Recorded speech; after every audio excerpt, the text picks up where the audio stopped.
Püha Jumal, me täname sind selle kingituse eest, selle õnnistuse eest, et me võime olla sinu lapsed. Et me võime olla sinu kuningriigi pärijad.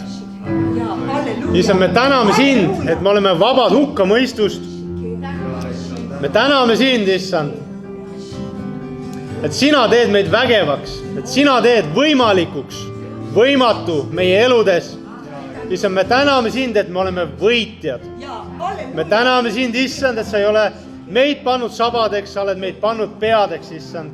Me täname sind, issand, et sina valitsed meie eludes. Issand, ja seda me igatseme, seda me soovime, et sina valitsed meie eludes, issand. Meie elud kuuluvad sulle, me alistume sulle, me ütleme ka täna seda uuesti välja sulle, me alistume sulle. Sina, Jeesus, oled meie kuningas, sina oled meie elu, issand.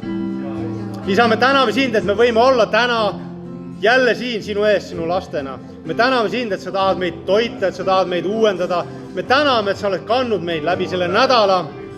Me täname, et sa oled meid treeninud. Me täname, et sa oled meid õnnistanud, issand. Ja me täname, et sinu parim meie igaühe jaoks on veel ees. Jeesuse nimel, issand. Me täname sind, me ülistame sind. Sina oled püha Jumal, sina oled ainuke Jumal, kogu au kuulub sulle. Issand, ja me palume, et meie elud võiks olla sellised, mis austavad sind, mis esindavad sind väärikalt. Issand, me palume tõesti, et sinu pühadus võiks avalduda meie eludes. Jeesuse nimel. Amen. Tänu Jumalale. Amen. Hea on olla jälle siin. Tere hommikust kõigile. Olge head, võtke istet. Aitäh muusikutele. Hea on olla siin. Hea on näha teid, hea on olla Jumala ligiolus. Ma natuke teen siin ruumi, tõstan siit neid asju natuke ümber.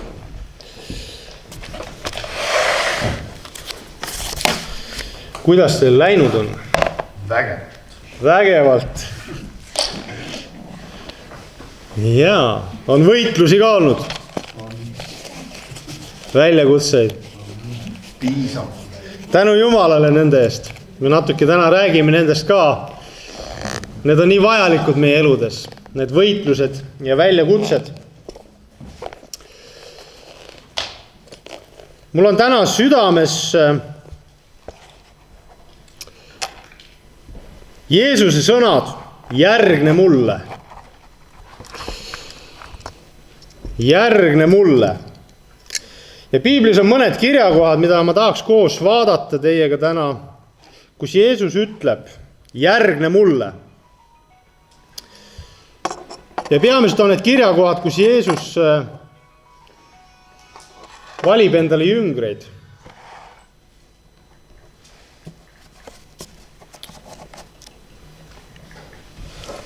Sa oled täna siin mingi põhjusega.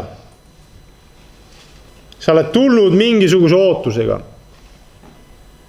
Sul on Jumala suhtes mingisugused ootused. Sinu ootused mõjutavad sind, kuidas sa reageerid Jumala kutsele. Kuidas meie reageerime Jumala kutsele? Avame Mattiuse evangeeliumi 8. peatüki 18. salmi. Ja ma loen siit kuni 22. salmini. Mattiuse 8, 18 kuni 22. Aga kui Jeesus nägi rahvahulka enese ümber, käskis ta minna vastaskaldale.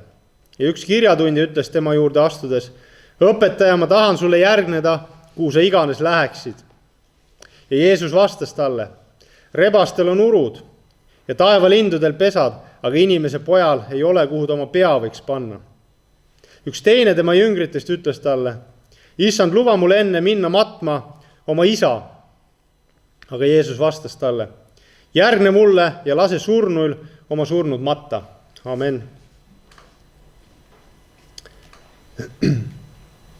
Siin on kaks inimest. Üks ütleb ise Jeesusele, ma tahan sulle järgneda, kuhu sa iganes lähed.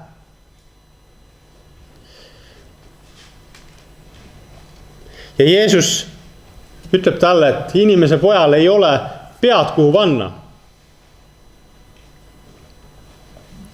Jeesus näitab sellele inimesele, et kas sa tegelikult ka tead, mida sa tahad. Kas sa tegelikult ka tead, mida sa palud minult. Et see on nii oluline, et me teame tegelikult ka, mida me Jumalat palume. Tihti me võib-olla räägime Jumalaga väga palju ja võib-olla me alati mõte ei jõua järgi sellele, mida me räägime. Me võib-olla ei teadvusta alati endale seda, mida me tegelikult Jumalat palume, mida see endaga tegelikult kaasa toob, mida see meilt nõuab, mis see meile maksma läheb.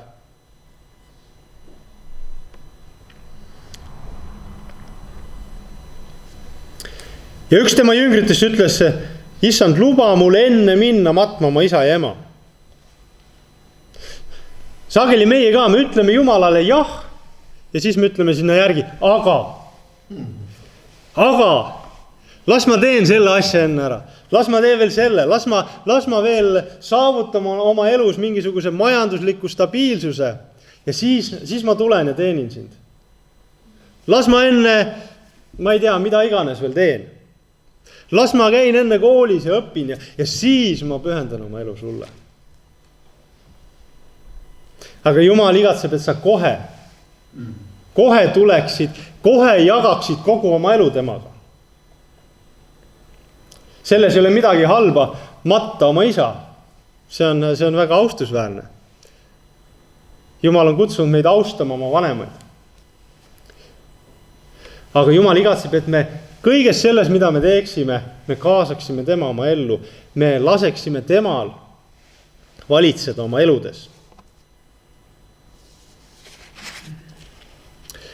Järgmine kirjakoht Matteuse evangeeliumist jälle 9. peatüki 9. salm. Ja sealt edasi minnes nägi Jeesus meest, Matteus nimi, tollihoone juures istuvat ja ütles talle, järgne mulle. Ja Matteus tõusis ning järgnes talle. See on üks väga konkreetne lugu. Jeesus ütleb, järgne mulle, mees tõuseb ja järgneb. Ei esita küsimusi, ei esita vabandusi. Tõuseb ja järgneb. Ja see on see, mida Jeesus igatseb meilt. Ja hiljem, kui Jeesus sööb selle sama Matteuse kodus õhtust koos Matteusega ja tema sõpradega, siis variserid tulevad ja küsivad, et miks sa selliste patuste inimestega koos sööd.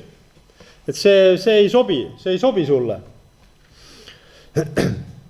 Ja Jeesus ütleb, ma ei ole tulnud kutsuma õigeid, vaid patuseid.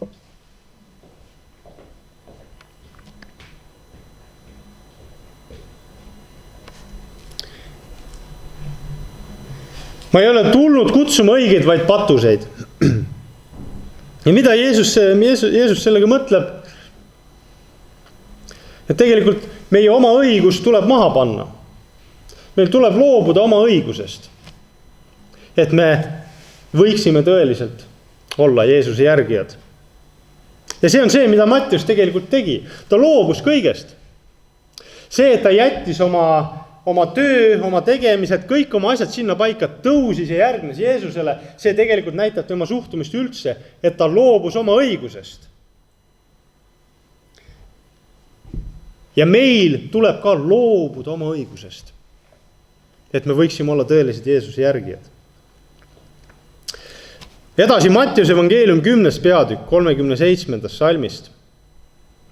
Jeesus ütleb, kes isa või ema armastab enam kui mind, see ei ole mind väärt. Ja kes poega või tütart armastab enam kui mind, see ei ole mind väärt. Ja kes ei võta oma risti ega järgne mulle, see ei ole mind väärt. Kes oma elu leiab, kaotab selle, ja kes oma elu kaotab minu pärast, leiab selle. Jeesus räägib jälle sellest samast asjast. Et me peame olema valmis oma elu maha panema. Selleks, et järgneda Jeesusele. Selleks, et leida tõeline elu. Selleks, et leida igavene elu. Kui on midagi, mida me armastame rohkem kui Jeesust, siis see saab meile takistuseks, see saab meile komistuskiviks. Ja olgem ausad, me ei teadvusta seda endale alati. Me vajame mingisuguseid erilisi olukordi, et Jumal tooks meie ellu mingisugused erilised olukorrad, et see saaks meile selgeks, et tegelikult on midagi, mida ma veel rohkem armastan.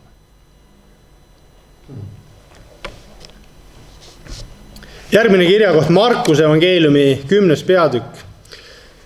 See on nüüd natukene pikem lugu. 17. salmist 27. salmini.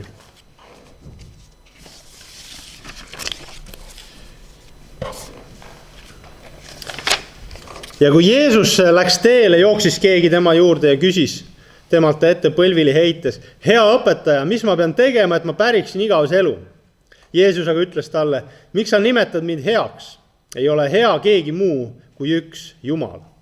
Käske sa tead, ära tappa, ära riku abielu, ära varasta, ära anna valetunnistust, ära peta, austa oma isa ja ema. Temaga lausus talle: õpetaja, seda kõike olen ma pidanud oma noorusest alates. Jeesus aga vaadanud talle otsa, tundis armastusta vastu ja ütles talle: üks asi puudub sul. Mine müü kõik, mis sul on, ja anna vaestele, ja sul on aare taevas, ning tule järgne mulle. Noormees kurvastas nende sõnade pärast ja lahkus rõhutuna, sest ta oli suure varanduse omanik. Ja vaadanud ringi enda ümber, ütles Jeesus oma jüngritele: kui vaevaliselt lähevad rikkad Jumala riiki. Aga jüngrid hämmastusid tema sõnade peale. Jeesus aga ütles neile uuesti: lapsed, kui raske on minna Jumala riiki. Hõlpsam on kaamelil minna läbi nõelasilma kui rikkal minna Jumala riiki. Aga nemad hämmastusid üliväga ja ütlesid üksteisele: ja kes siis võib pääseda? Jeesus ütles neile otsa vaadates: inimeste käes on see võimatu, mitte aga Jumala käes, sest Jumala käes on kõik võimalik. Amen. Siin on üks rikas mees, kes on elanud korrektset elu, on pidanud seadust. Ja ta tuleb Jeesuse juurde küsimusega, et mida ma pean tegema, et pärida igavene elu.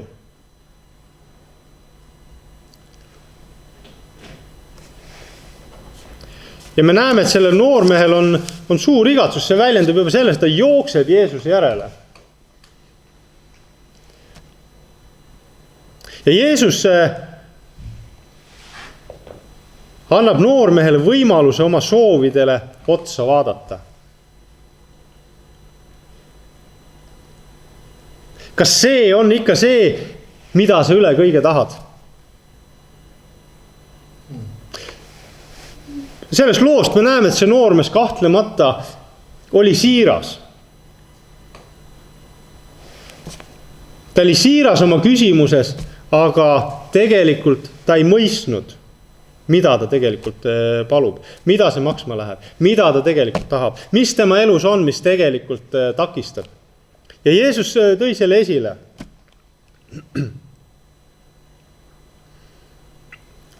Ja seda sama Jeesus küsib sinult ka täna. Kas sa tõepoolest tahad seda, mida sa palud?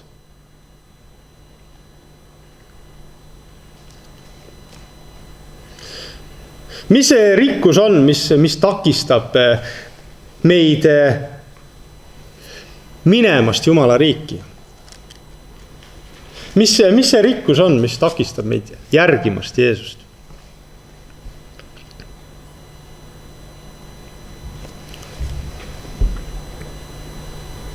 See rikkus on tegelikult kõik see, mida me tahaksime hea meelega surres siit maailmast kaasa viia. See võib olla materiaalne, aga see ei pruugi olla ka materiaalne. See on see kõik, millest meil nii raske on loobuda.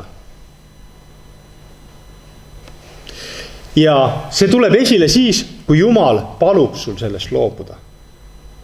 Jumal ei palu sul kunagi loobuda millestki lihtsalt nii sama, et ta tahab sulle midagi keelata. Jumal on hea, Piibel ütleb, Jumal tahab anda häid ande oma lastele. Jumal palub sul loobuda millestki siis, kui see takistab sind saamast kätte seda parimat, mis tal on sinu jaoks. Sest Jumal on armastus. Jumal on eelkõige armastus. Ja armastus tahab anda parimat alati. Aga on midagi, mis takistab. On mingid soovid, mingisugused asjad sinu elus, mis takistavad seda parimat kätte saamast. Ja sellepärast Jumal ütleb, loobu sellest, jäta see maha.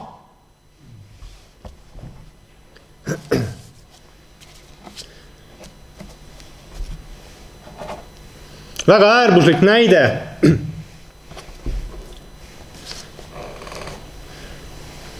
Me kõik saame aru, et narkomaan vajab abi.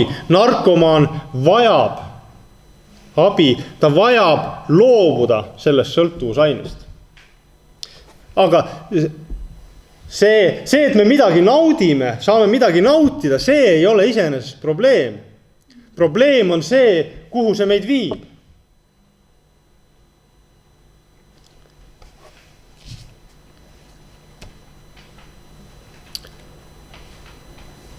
Nüüd Jeesus ütleb siin edasi 24. salmis, lapsed, kui raske on minna Jumala riiki. Et Jumala riiki on minna raske, mitte ainult sellel jõukal mehel, aga meil kõigil. Sest me kõik oleme millegi poolest rikkad. Meil kõigil on mingisugune rikkus, mis takistab meil jõudmast Jumala riiki. Mis takistab meil kätte saamas seda parimat. Nii et Jumala riiki minna inimesel on raske. Aga õnneks Jeesus ei lõpeta sellega. 27. salmist ütleb, et inimese käes on see võimatu, mitte aga Jumala käes, sest Jumala käes on kõik võimalik.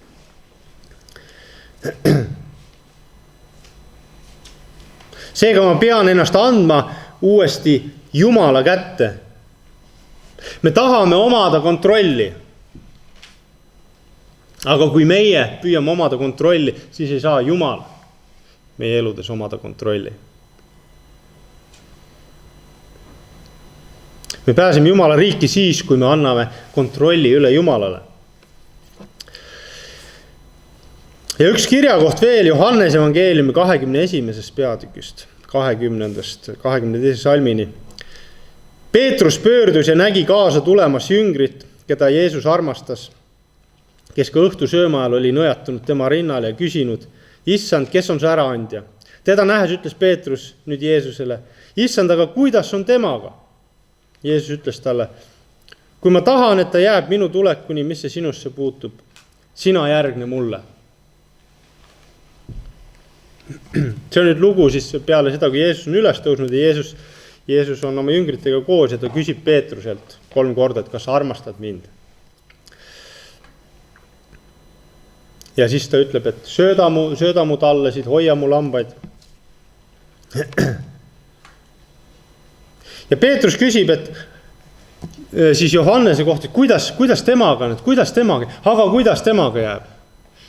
Et Jeesus palub Peetruselt midagi, ütleb talle, mis on tema ülesanne, mis on tema kutsumine. Ja siis Peetrus küsib, aga kuidas temaga on?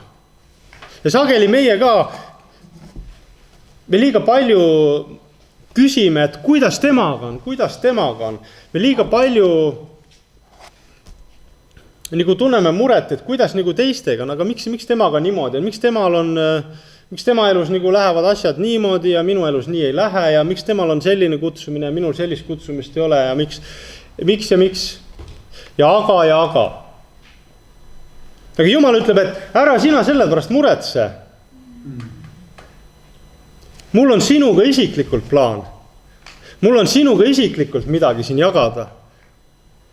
Meil sinuga on siin midagi põnevat käsil. Ma olen huvitatud sinust isiklikult. Küll ma tegelen selle Johannese ja kellega iganes, aga mul on sinuga isiklikult midagi põnevat siin käsil. Keskendume sellele.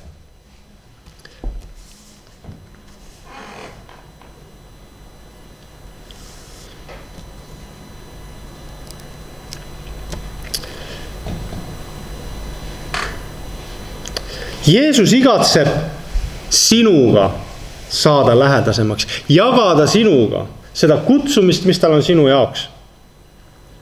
Ja nii kummaline, kui see ka ei ole, siis see lähedus tekib läbi katsumuste, läbi väljakutsete. See on üks kõige kiirem viis saada lähedaseks.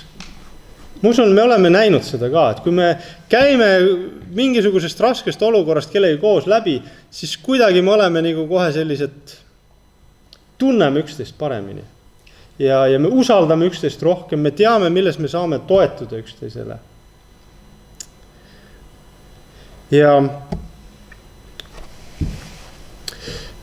Hesekieli raamatus on üks huvitav lugu, jõest läbi minemise lugu. Ma usun, te olete seda paljud lugenud, aga vaatame seda natukene. Hesekieli 47 ja esimesest salmist kohe alates. Hesekieli 47 ja esimesest kuni 12. salmini ma loen.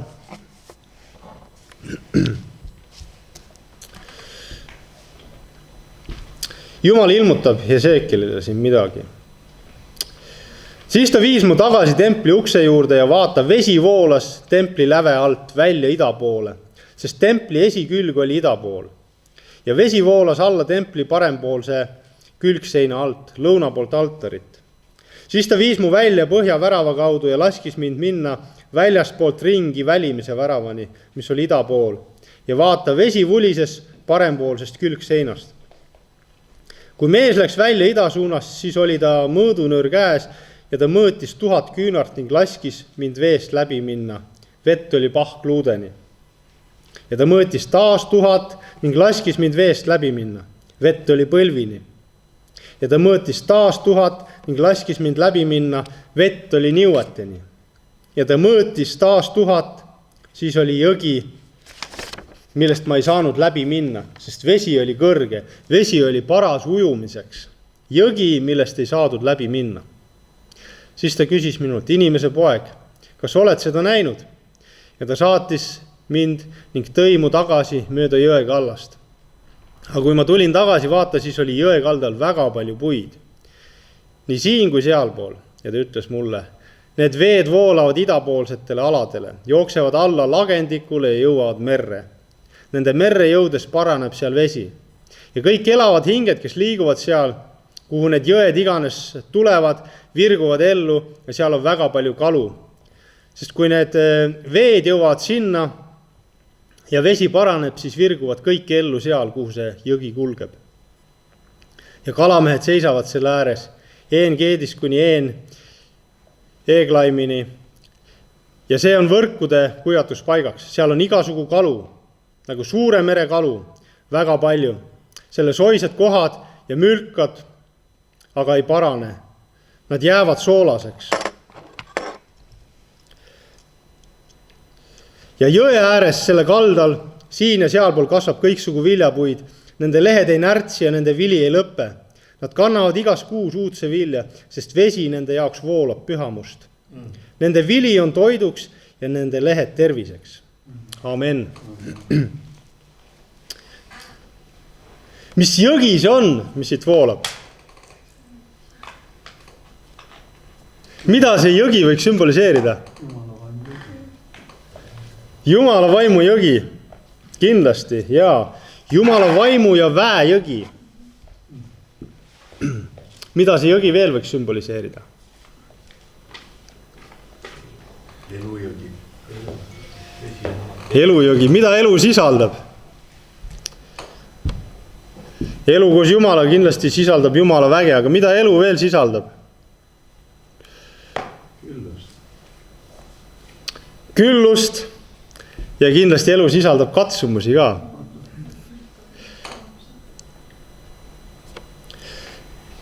Nii et see jõgi võiks öelda, et see on üks Jumala väejõgi, tõepoolest, pühavaimu jõgi. Aga see jõgi on samas ka katsumuste jõgi. Me lugesime, et vesi voolab templist, vesi saab alguse templist. Elu andev vesi saab alguse Jumala templist. Ja tõepoolest see on ka katsumuste jõgi. Jõgi joodab ja annab elu. Ka täitsa füüsilises maailmas. Jõgi joodab ja annab elu. Aga jõgi võib ka hävitada. Suured veemassid võivad ka hävitada. Nüüd edasi, Jumal lasi Hesekielil jõest läbi minna. Ja see on väga huvitav, kuidas Jumal lasi korduvalt Hesekielil jõest läbi minna. Jumal kastab meid oma väega, aga Jumal laseb meil ka katsumustest läbi minna. Selleks, et me kasvaksime, me vajame neid mõlemaid. Ja vägi avaldub kõige paremini katsumustes. Seal on see kontrast kõige eredam. Me näeme katsumustes, kui tulevad läbimurded, me näeme Jumala väge nende läbimurdete taga. Ja me lugesime, et vesi läks iga korraga sügavamaks. See oli pahkluudeni, see oli põlvini, see oli vööni ja siis see oli üle pea. Jumala vägi saab sinus maksimaalselt esile tulla ainult läbi treeningu.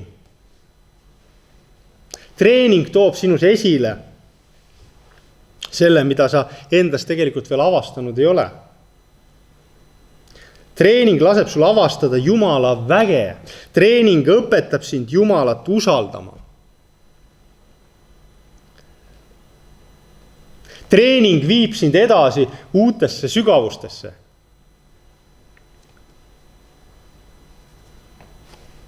Ja siis me loeme, et lõpuks ei ulatunud jalad enam põhja. Vesi oli valmis ujumiseks. See on nii hea. Vesi oli valmis ujumiseks. Jalad ei ulatunud enam põhja. Paljud meist oskavad ujuda. Paljud meist juba 3-aastaselt oskasid ujuda. Ei osanud. Me kõik õppisime ujuma. Ma mäletan, kui mina õppisin ujuma lapsena, siis alguselt ikka see algas sellega, et ma ujusin ikka nagu pool jalad põhjas. Kätega tegin ja siis niimoodi jalad olid vahepeal vee peale, siis ma hakkasin vajuma, siis lükkasin jälle jalaga ennast põhjast ülesse. Et see põhi oli ikka see, millele ma toetusin. Aga kui eemalt keegi vaatas, siis võib-olla ta ei saanudki aru, et ma tegelikult ujuda ei oska. Sest jalad ikka vahepeal käisid vee peal ka ja pea oli kogu aeg vee peal. Treeningu eesmärk on viia sind nii sügavale suhtesse Jumalaga, et su jalad enam põhja ei ulatu. Et sa ei saa enam toetuda oma jalgadele. Ja siis saab Jumala vägi sinu elus tulla maksimaalselt esile. Aga see ei toimu kohe ühe hetkega. Me vajame järk-järgult minna sügavamale ja sügavamale. Õppida Jumalat usaldama. Kuni me ühel päeval läbi kogemuste, läbi nende kinnituste, mida Jumal on andnud meile nende katsumuste keskel, et ta on kogu aeg meile siiski ustav. Ja läbi nende kinnituste ka, et tegelikult ma ei saa toetuda oma jalgadele. Minu jalad ikka veavad mind alt. Läbi selle me ühel päeval oleme valmis ujuma. Ühel päeval vesi on valmis ujumiseks.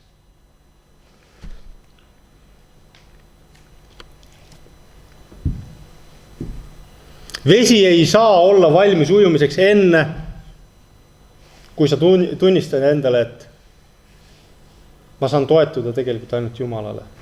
Ainult Jumal kannab mind. Kui sa oled valmis laskma Jumalal ennast kanda, kui sa usaldad täielikult Jumalat, alles siis on vesi valmis ujumiseks.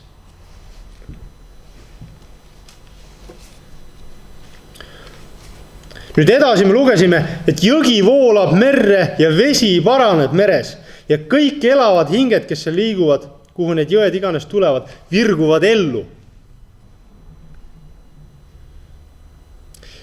Jõgi ei ole ainult sinu jaoks. Jõe eesmärk on voolata merre ja parandada merevesi. Kui me piibli kontekstis vaatame, mis on mere tähendus, siis meri sümboliseerib rahvast. kogu maailma rahvaid. Ja piibel ütleb, et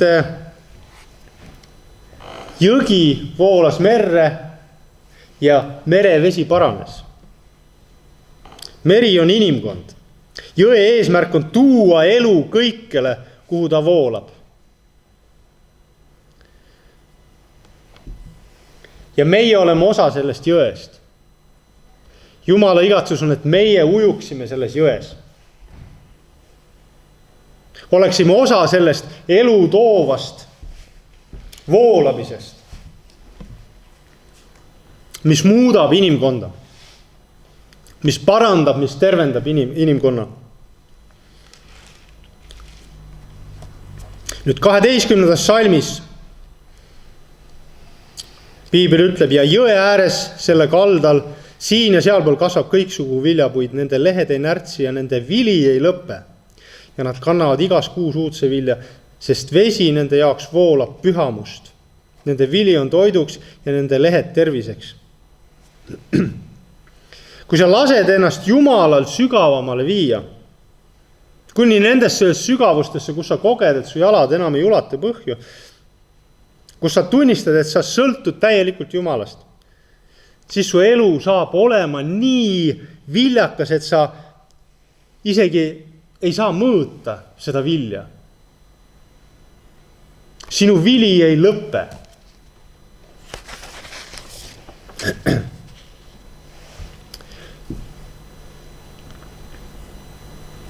See jõest läbiminek on rikkusest loobumine.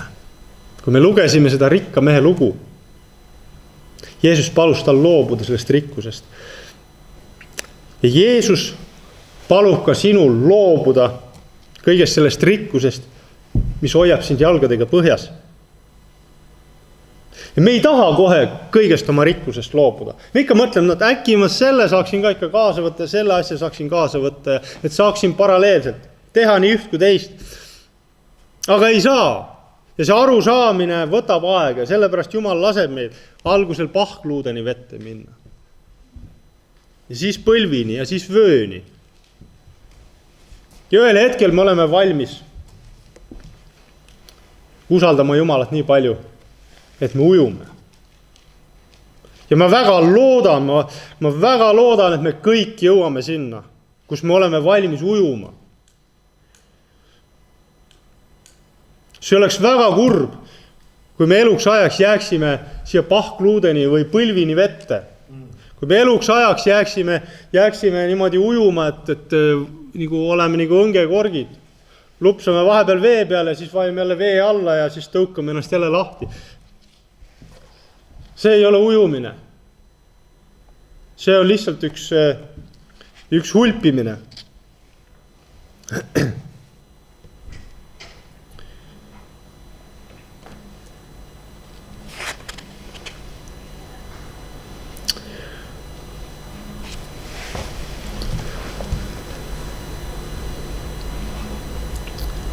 Ja millest see algab? Kuidas me jõuame sinna vette? Ja kuidas me saame siis sinna sügavamale ja sügavamale ja sügavamale? Ega Jumal meid vägisi sinna ei tiri. Sest Jumal armastab meid. Ja armastuse paradoks on see, et armastus annab vaba tahte. Isegi kui meie tahe on Jumalast eemalduda, siis Jumal ei saa meid vägisi tõmmata. Sest see oleks vastuolus tema loomusega, kes ta on.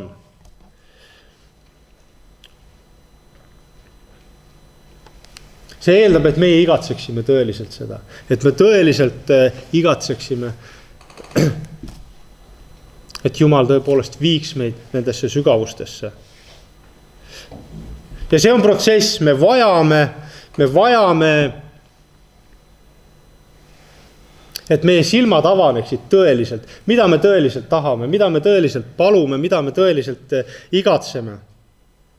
Mattiuse evangeeliumis 7. peatükis Jeesus ütleb, paluge teile antakse, otsige te leiate, koputage teile avatakse, sest iga paluja saab, iga otsija leiab, igale koputajale avatakse.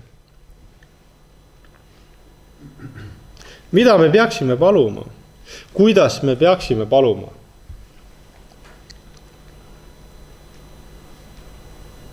Mattiuse 21-22 ütleb Jeesus, ja kõike, mida te iganes palves palute uskudes, seda te saate. Nii et me vajame usku.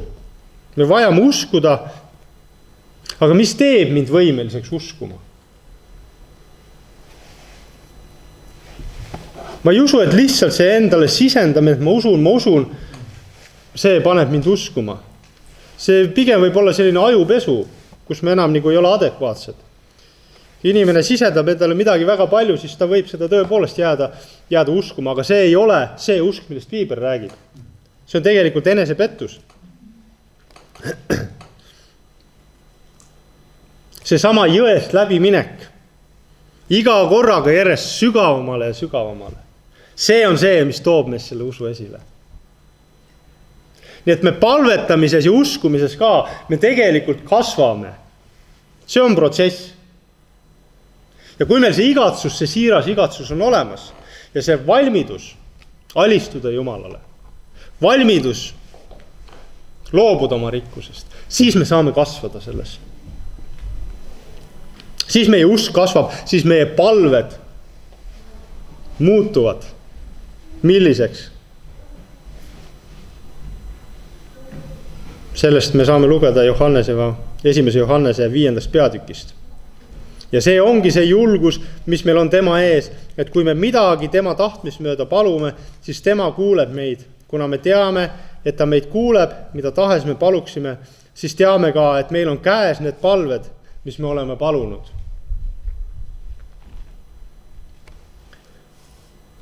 Uutest sügavustest läbiminek annab meile uue julguse ja veendumuse, et Jumalale saab tõepoolest loota. Ja et see, mida Jumal minu elus tahab esile tuua, on väärt minu oma rikkustest loobumist. Ja see veendumus tuleb ajapikku, läbi katsumuste, läbi veest, läbi minemise.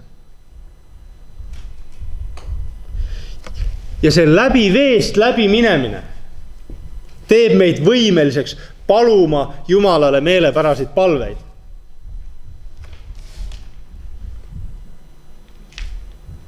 Ja Piibel ütleb, et siis on meil käes need palved, siis meil on palvevastused käes. Kui me palume Jumalale meelepäraseid palveid. Aga kohe, kui me tuleme Jumala juurde, me tegelikult me ei oska paluda Jumalale meelepäraseid palveid. Aga Jumal juhib meid selle sisse. Jumal ilmutab meile seda. Jumal ilmutab meie tõelisi motiive meile, kui me oleme avatud temale. Ja siis me saame võimeliseks palvetama Jumalale meelepäraseid palveid. Ja siis meie elu muutub selliseks nagu Jeesuse elu. Et ükskõik kuhu ta läks, ta parandas seal kõik haiged. Kõik, mis ta tegi, läks korda. Mille pärast? Sest ta palus Jumalale meelepäraseid palveid. Ta oli täielikult alistunud Jumalale. Ta tegi ainult seda, mida Jumal talle ütles, mida isa talle ütles. Ja Jumala igatsus on, et sina ja mina, me igaüks kasvaksime selle sisse.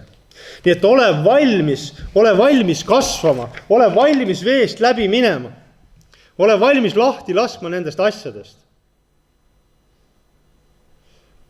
Ma palun Jumalat, et sa saaksid ilmutuse, et me kõik saaksime ilmutuse sellest, et loobumine oma rikkustest ei ole tegelikult loobumine. Loobumine on tegelikult investeering. Kui me loobume oma niinimetatud rikkustest, siis tegelikult see avab meile tõelised rikkused, tõelised väärtused, igavikulised väärtused, mida rooste ei riku ja mida koi ei söö. Selle on Jumal sinu jaoks valmis pannud. Ole julge loobuma nendest tühistest rikkustest, et kätte saada see parim. Ole julge alistuma Jumalale täielikult. Me jõuame alati ükskõik sageli, kui ma jutluse ette valmistan, siis ükskõik millest ma räägin, lõpuks ma jõuan ikka sinna välja, et meil tuleb alistuda Jumalale. See on kogu asja võti. Amen. Alistumine Jumalale. Nii et võta see kaasa endaga. Võta see kaasa. Kui sa kogu seda juttu üldse tähele ei pannud, siis võta see viimane lause kaasa. Kõige võti on alistumine Jumalale. Ma palun, et me tõuseme. Isa Jumal, ma tänan sind, et me oleme täna kuulnud sõna sinult. Issand, ja ma tänan sind tõesti, et see, mida mina ei suutnud selgelt välja öelda, seda sina suutsid, seda enam teha. Issand, me täname sind, et sina annad meile ilmutuse oma sõnast. Issand, ma tänan sind, et sina voolid meid, et sina kannad meid sügavamatesse sügavustesse.